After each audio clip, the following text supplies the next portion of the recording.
Mais c'est quoi ce carton rouge, les gars? Donc on va revenir sur le match de l'Argentine, sur l'expulsion de Messi. Je vais parler aussi un petit peu d'actualité et pour finir de Coupe d'Afrique avec pour moi Salah qui a perdu le ballon d'or hier.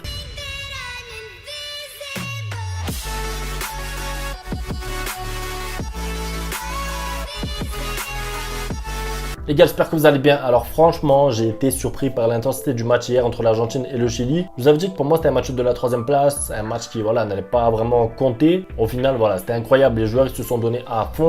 Alors, il faut quand même pas oublier le conflit géographique qu'il y a entre l'Argentine et le Chili. Moi, vivant en Amérique du Sud, je sais qu'entre les deux nations, c'est un petit peu chaud. C'est un petit peu, on va dire, comme la France et l'Italie. Il y a toujours une rivalité quand on se rencontre. Au-delà de ça, il faut quand même pas oublier que le Chili a battu 2 fois l'Argentine en finale. Donc, je m'attendais un petit peu à un esprit revanchard. Mais je vous avoue que je m'attendais pas autant avec des conflits, des bagarres, des fautes à gogo, bref. Juste avant de revenir sur le débrief général, je voulais revenir sur ce carton rouge qui pour moi est honteux. Ça montre bien pour moi le niveau de l'arbitrage dans cette Copa América qui franchement m'a dégoûté. Et je parle pas vraiment que pour le match de l'Argentine, ça a vraiment été de manière générale. Ça a commencé dès le match de poule. Chaque match 10 minutes de temps additionnel, la VAR qui met à chaque fois un temps incalculable. Ils n'arrivent pas à prendre des décisions, beaucoup d'erreurs malgré la VAR, que ce soit en faveur du Brésil, contre l'Argentine.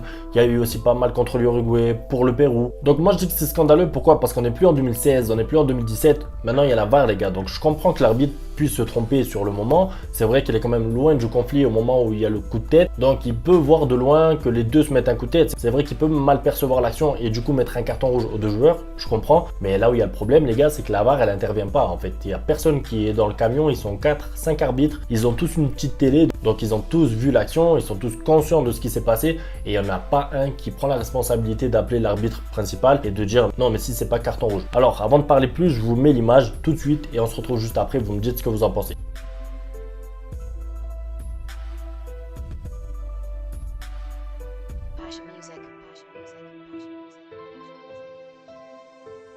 Voilà les gars, donc honnêtement, objectivement, même si vous aimez pas Messi, même si vous êtes pro Ronaldo, dites-moi dans les commentaires les gars, est-ce que pour vous c'est carton rouge ou est-ce que pour vous, allez peut-être à la limite un carton jaune et encore. Pour moi, Messi sur l'action, il fait que se défendre. C'est pas un joueur de boxe, donc il n'est pas là pour mettre des esquives droite-gauche. Medel qui arrive à fond sur lui, il lui met un coup de tête. Messi, c'est vrai qu'il tombe pas. C'est vrai que s'il serait tombé par terre, c'est Medel uniquement qui aurait pris le carton rouge. Donc voilà, Messi, il a voulu un petit peu l'affronter. Il faut savoir que c'était dans un moment dans le match où il y avait quand même pas mal de friction. Les joueurs qui se faisaient énormément de fautes. Donc voilà, c'est vrai qu'il n'enlève pas sa tête, mais lui, il fait pas d'action vraiment agressive. Pour moi, c'est lui qui reçoit le coup, c'est lui la victime.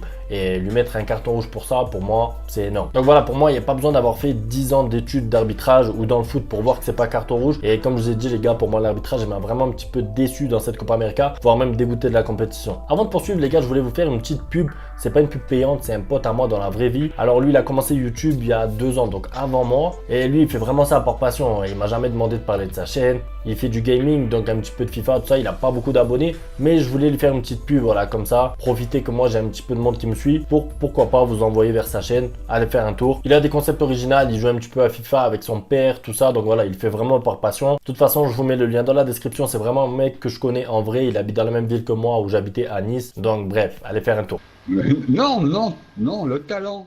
Non, mais c'est pas que t'arrives à pas prendre un ballon, papa. Tu sais, c'est quoi? C'est le talent.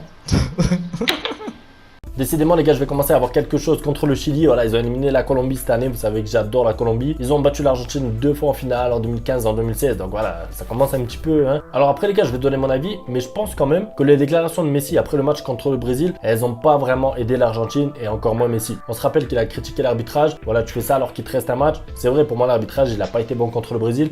Mais bon voilà, tu t'exposes un petit peu en critiquant l'arbitrage alors qu'il te reste un match à des choses un petit peu comme ça. Pour moi, ils ont attendu la moindre occasion et boum, carton rouge. Il faut savoir que c'est le 2e carton rouge dans sa carrière à Messi, mais c'est surtout le 1er carton rouge en match officiel. Il avait déjà pris un rouge, mais c'était un match de moins de 20 ans. Avec l'Argentine aussi, décidément. Ce rouge, il n'aura pas de conséquences pour la suite. Le prochain match de l'Argentine, voilà, ils pourront se passer de Messi. À ce moment-là, il y avait 2-0, mais même pour moi, c'est une injustice et je voulais en parler. Bon, maintenant sur le match, les gars, on a pu voir Dybala titulaire. Alors, est-ce que c'était une bonne chose? Je trouve pas pour le sélectionneur. Pourquoi? Parce que Dybala, il a fait un gros match, les gars. Et le fait qu'il fait un gros match montre qu'il aurait dû être titulaire avant dans la compétition, ce qui fait fait que ça donne pas raison au sélectionneur pour tous les matchs où il a mis remplaçant. Faut savoir une chose les gars, c'est qu'il a été titulaire parce que Martinez était exclu. Il avait pris 2 jaunes en 2 matchs, pas de carton rouge, mais du coup il pouvait pas jouer ce match. Ce qui a fait que Dybala a joué, et quel match, franchement il a été incroyable. Alors oui, il a marqué un but, très beau d'ailleurs, un petit piqué devant le gardien, mais même au-delà de ça, moi je l'ai trouvé très bon. Quand il y avait Messi sur le terrain, il arrivait à combiner avec lui, des belles remontées de balles, des dribbles comme lui il sait faire. Bref, c'est vraiment un joueur de classe mondiale,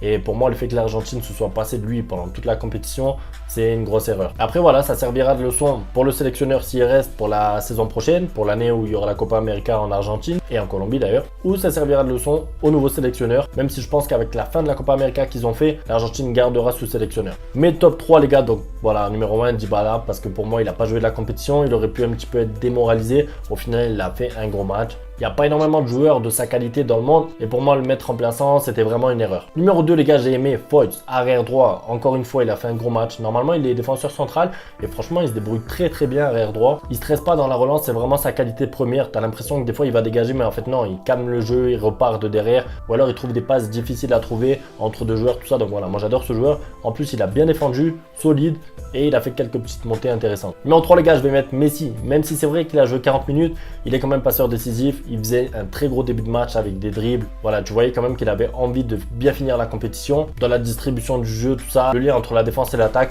comme d'habitude en mode meneur de jeu. C'est vraiment dommage ce rouge, franchement il met la rage, mais voilà, on peut se dire une chose, c'est que Messi est parti en vacances un petit peu plus tôt et que du coup il pourra se reposer pour bien reprendre avec le Barça. Alors j'aurais vraiment aussi pu rajouter Tagliafico, l'arrière gauche de l'Ajax, qui pour moi a fait un match digne de sa saison, ça veut dire au top. Il avait mal commencé la compétition, on se rappelle son match contre la Colombie et le Paraguay, vraiment très moyen. Là au final, que ce soit son match contre le Brésil ou ce match là contre le Chili, top niveau, et il mérite vraiment d'être titulaire avec l'Argentine. Les 3 joueurs décevants maintenant les gars, alors je vous annonce, je vais vous mettre 2 joueurs du Chili parce que voilà, c'est pas mes copains.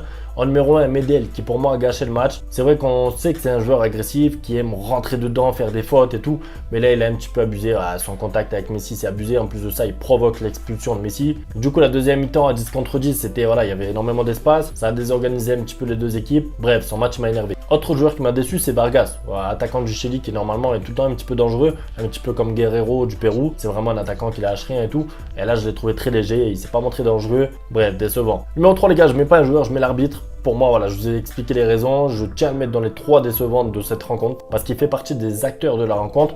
Et voilà, pour moi, très décevant son niveau. Alors, je vais pas commencer à parler de corruption, tout ça. Mais voilà, pour moi, c'est bizarre, c'est des erreurs bêtes. Le bilan de cette Copa América, les gars, pour l'Argentine, au final, elle est réussie. Alors, c'est vrai qu'ils auraient pu la gagner. C'est vrai qu'ils auraient pu arriver en finale.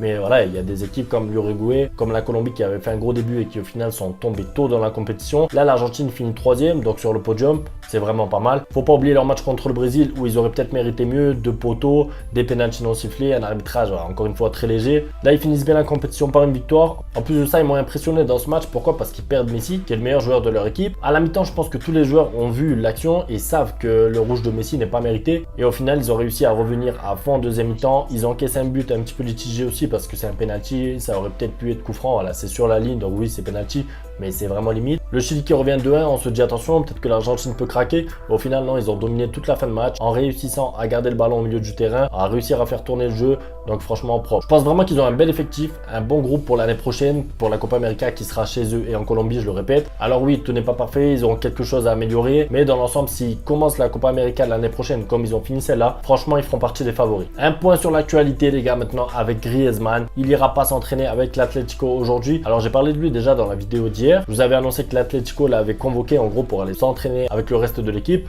Je vous rappelle quand même qu'il est sous contrat, donc l'Atlético le paye. Donc normalement il est censé répondre aux ordres de l'Atlético et d'aller s'entraîner. Mais je le comprends, c'est normal qu'il n'aille pas s'entraîner. Le mec il a quand même fait une vidéo où il expliquait qu'il allait partir, qu'il remerciait le club, les fans, tout ça. Voilà, si maintenant il retourne s'entraîner avec ses anciens coéquipiers, ça serait un petit peu la honte. Et surtout après sa trahison, j'appelle ça une trahison mais c'est pas vraiment ça, d'aller négocier avec le Barça en pleine saison juste avant des matchs importants. Alors faut savoir qu'il perdra énormément d'argent. Alors c'est pas un mec à plaindre, c'est un joueur riche, mais il perdra beaucoup d'argent. Pourquoi? Parce que déjà il sera pas payé par l'Atlético quand il ira pas s'entraîner. Et deuxièmement les gars, je pense que ça peut jouer en la faveur du Barça qui pour moi peut baisser le salaire de Griezmann.